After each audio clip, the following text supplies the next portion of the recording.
अमोल मिटकरी यांनी राज ठाकरे यांच्यावर टीका केल्यामुळे मनसैनिक नाराज। मनसे सैनिकांनी अमोल मिटकरी यांच्या गाडीची केली तोडफोड।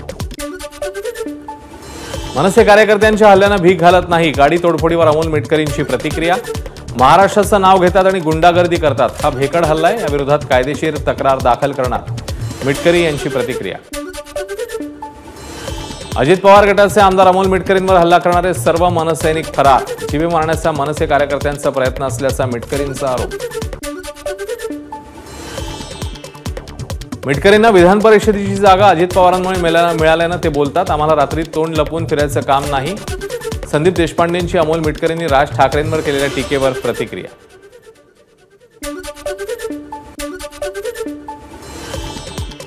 सत्तांतराच्या चर्चेसाठी शहांना भेटायला एकनाथ शिंदे मौलवीच्या वेशात जायचे, संजय राऊतांचा दावा।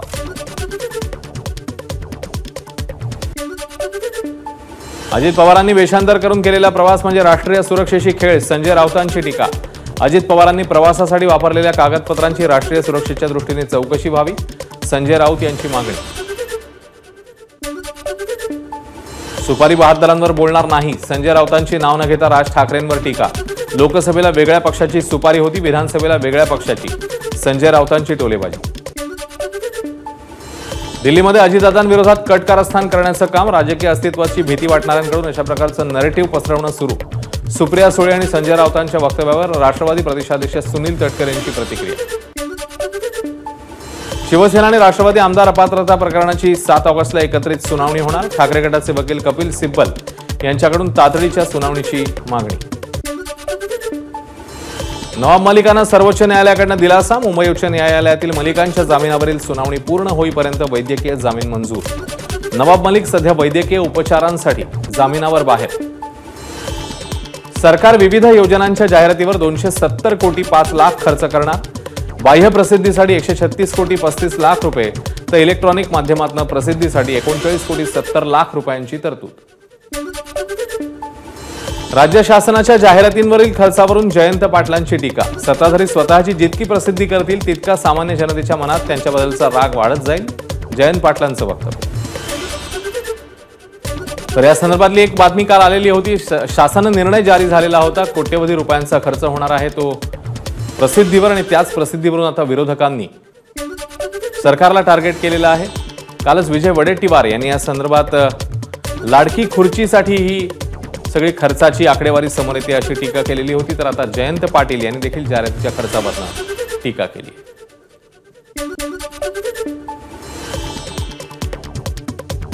महाराष्ट्राचे मावळते राज्यपाल रमेश बैस यांना महाराष्ट्र शासनातर्फे राजभवन इथे भावपूर्ण निरोप।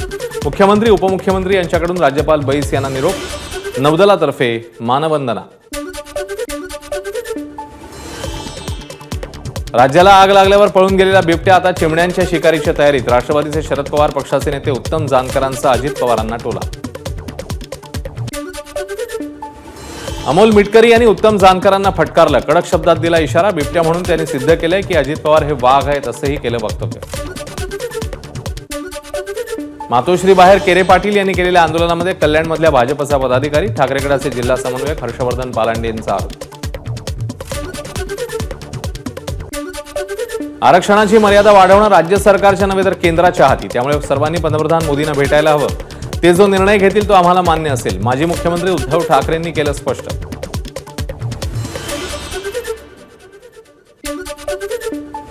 आरक्षणावर सरकार जी भूमिका घेईल त्याला पाठिंबा असेल, आंदोलकांची भेट घेतल्यावर विरोधी पक्षनेते अंबादास दानवेंची प्रतिक्रिया, तर मातोश्री बाहेर आंदोलन करणारे केरे पाटील भाजपचे असल्याचाही आरोप। उपमुख्यमंत्री देवेंद्र फडणवीसांवर श्याम मानव यांनी आरोप केले होते, त्याच श्याम मानव यांनी आज मातोश्रीवर जात घेतली उद्धव ठाकरेंची भेट। आगामी विधानसभा निवडणुकीत अंधश्रद्धा निर्मूलन समितीचा महाविकास आघाडीला पाठिंबा, अंधश्रद्धा निर्मूलन समितीच्या श्याम मानव यांची माहिती। उरण हत्याकांडातल्या संशयित आरोपी दाऊद शेखला कलबुर्गीतनं अटक, 25 जुलैच्या सीसीटीव्ही फुटेजमध्ये दाऊद शेख तरुणीचा पाठलाग करताना दिसलेला होता। उरण हत्याकांड प्रकरणी ताब्यात घेण्यात आलेल्या मोहसिनला चौकशीनंतर सोडून दिलं, कर्नाटकातनं मोहसिनला मुंबई पोलिसांनी घेतलेलं ताब्यात। आरोपी दाऊदकडून यशश्री शिंदेच्या हत्येची कबुली, तर यशश्रीच्या चेहऱ्यावरील जखमा जनावरांनी केल्या असाव्यात, अतिरिक्त पोलीस आयुक्त दीपक साकोरे यांची माहिती. उरण हत्याकांड प्रकरणी शर्मिला ठाकरेंनी नवी मुंबई पोलीस आयुक्त मिलिंद भारंबेंची घेतली भेट. राज्यात शक्ती कायदा लागू करण्याची पंतप्रधानांना विनंती करणार. भेटीनंतर शर्मिला ठाकरेंची प्रतिक्रिया. उरण हत्या प्रकरणातील यशश्री शिंदेच्या कुटुंबियांची अदिती तटकरे यांनी घेतली भेट. अदिती तटकरे यांच्याकडून कुटुंबियांचं सांत्वन. उरणमधील यशश्री शिंदे या तरुणीच्या हत्येच्या प्रकरणाचे मुंबईत पडसाद. 1 ऑगस्टला कांजूर आणि भांडूप बंदची हाक. माळशिरस तालुक्यातील नीरा नदीवरील गणेशगाव इथल्या बंधाऱ्याचा भराव फुटून वाहून गेला. माझाच्या बातमीनंतर ठाकरे गटाच्या युवा सेनेचा थाळीनाद आंदोलन. निकृष्ट कामाची चौकशी करून संबंधित ठेकेदार अधिकारी यांच्यावर कारवाईची मागणी. अमरावतीच्या दर्यापूर तालुक्यातील कुकसा ते काळशी गावात जाण्याकरता मुख्य रस्त्यावर पूल नसल्यानं त्रास. विद्यार्थी आणि नागरिकांना वाहत्या पाण्यातनं करावा लागतोय प्रवास. यवतमाळ जिल्ह्याचं शेवटचं टोक असलेल्या उमरखेड तालुक्यातील अकोली गावात स्मशानभूमीत जाण्यासाठी रस्ताच नाही. त्यामुळे अंत्यविधीसाठी ग्रामस्थांना पांदन रस्ता तोडवत जावं लागतं. रस्ता बनवण्याची नागरिकांची मागणी. नंदुरबारच्या शहादा तालुक्यातील गोमाई नदीवरील पुलाला पडल्या भेगा. अवजड वाहनांचा वापर वाढल्यानं भेगा. पुलाचे 2 भाग होण्याची शक्यता. वाहनधारकांमध्ये भीतीचं वातावरण. वर्ध्यामध्ये आला ओला दुष्काळ घोषित करण्याच्या मागणीकरता विविध संघटनांची निदर्शन. किसान अधिकार अभियानासह विविध संघटना आंदोलनामध्ये सहभागी. वर्ध्यामध्ये महात्मा गांधी यांच्या पुतळ्याजवळ निदर्शन. भंडाऱ्यामध्ये अतिवृष्टी. खुर्सीपार जलाशयाचा कॅनल फुटल्यामुळे हजारो हेक्टर भात पिकाची शेती पाण्याखाली. या प्रकरणी तातडीने पंचनामे करून शेतकऱ्यांना सरसकट आर्थिक मदत करण्याची मागणी. नांदेडमध्ये ओबीसी आंदोलक आक्रमक. मोर्चा काढत दिली हिमायतनगर बंदची हाक. मराठा समाजाला देण्यात आलेलं कुणबी प्रमाणपत्र रद्द करा. मराठा समाजाला ओबीसी मधून आरक्षण देऊ नये अशा केल्या मागण्या. अहमदनगर येथे पारधी समाजाच्या वतीने विविध मागण्यांसाठी आमरण उपोषण. उपोषणाचा दुसरा दिवस. प्रशासनाने मागण्या मान्य न केल्यास आत्मदहनाचा इशारा. सोलापुरात बळीराजा एकता समितीकडून एकदिवसीय धरणं आंदोलन. पीक विम्याची रक्कम न मिळाल्यानं शेतकऱ्यांचं आंदोलन. पीक विमा न मिळाल्यास निवडणुकीवर बहिष्कार टाकण्याचाही इशारा. सोलापूरच्या अक्कलकोट तालुक्यातील सामाजिक वनीकरण विभागाच्या अंतर्गत विविध शासकीय योजनेमध्ये कामात भ्रष्टाचार. भ्रष्टाचाराच्या चौकशी समितीची फेरचौकशी करण्यात यावी या मागणीकरता लहुजी शक्ती सेनेचं आंदोलन.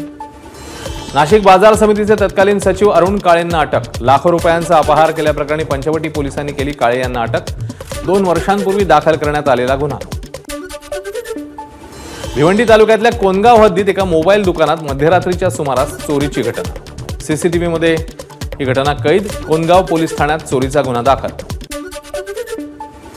धुळे शहराजवळच्या गरताडबारीमध्ये ट्रकची 4 चाकीला धडक. मध्यधुंद ट्रक चालकावर मोहाडी पोलीस ठाण्यात गुन्हा दाखल. अपघातामध्ये मृत झालेले पत्रकार हर्षल बधाणेंवर बोरकुंड या मूळ गावी अंत्यसंस्कार.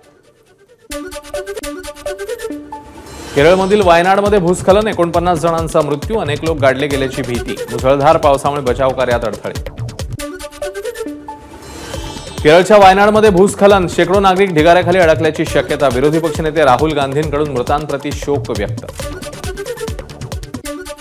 वायनाडमध्ये भूस्खलन स्थळाला राहुल गांधी आणि प्रियंका गांधी उद्या भेट देणार. या बचाव कार्यादरम्यान जवळपास 250 लोकांना वाचवलं.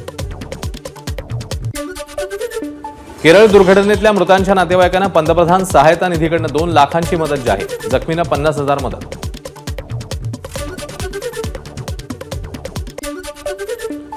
हावडा सीएसएमटी एक्सप्रेस झारखंडमध्ये घसरली. अपघातात 2 जणांचा मृत्यू. 20 जण जखमी झाल्याची माहिती.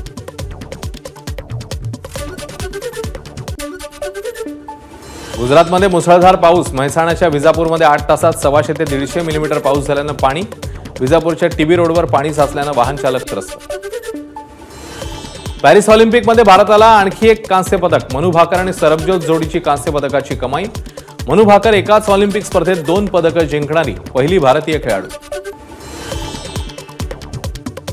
रत्नाकर मतकरी लिखित चिन्मय मांडलेकर दिग्दर्शित अलबत्या गलबत्या नाटकाचे स्वातंत्र्य दिनी सलग 6 प्रयोग केले जाणार. मराठी बालरंगभूमीच्या इतिहासात पहिल्यांदाच होणार जागतिक विक्रम. दादरच्या श्री शिवाजी मंदिरमध्ये सलग प्रयोग होणार.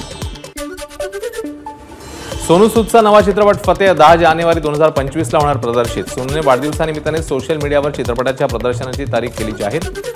या चित्रपटातून सोनू करतोय दिग्दर्शनातलं पदार्पण.